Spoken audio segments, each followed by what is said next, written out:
Inhloko yamaHawks eLimpopo uMajor General Gopho Govender eyayiyingxenye yethimba elaliphenya ngezibheluza ngo-2021 ithi ayi-164 ama-group ka-WhatsApp avulwa ngesikhathi kuboshwa lowo owabe engumengameli wakuleli zwe uJacob Zuma.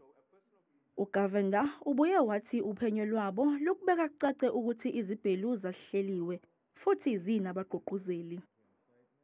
On level 4, we refer to the national market. That is where the politicians, the national facilitators and instigators, right planners and national financiers were housed. That's important in accordance with their level of contribution to the incitement. UGovender ubuye wathi okwakushicilelwe nguDuduzile Zuma Sambudla emakhasini akhe ezinkundla zokuxhumana phecelezi ama-post mhla zingama-30 kuNhlangulana ka-2021 kwakuhlongoza udlame.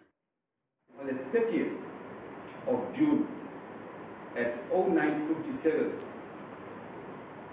the accused before court posted on her Twitter account, which reads as follows: "Comrades, the time to fight in this arena with the mobile phone is over." Inhlangano iJacob Zuma Foundation ithi lamacala abekwe wona uDuduzile anenhlese yezombusazwe futhi ayingxenye yomkhankaso omdala wokuqumba phansi umndeni kalowo wabe engumengameli wakuleli zwe. If someone comments after the fact, it cannot be that you've incited what you're commenting on. It's just nonsensical, really.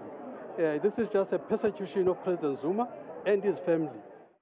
Izibheluza ngo-2021 zaqala KwaZulu-Natal zabhebhethekela eGauteng emva kokuboshwa kowayengumengameli uJacob Zuma, kanti kuzo kwashona abantu abevile emakhulwini 350.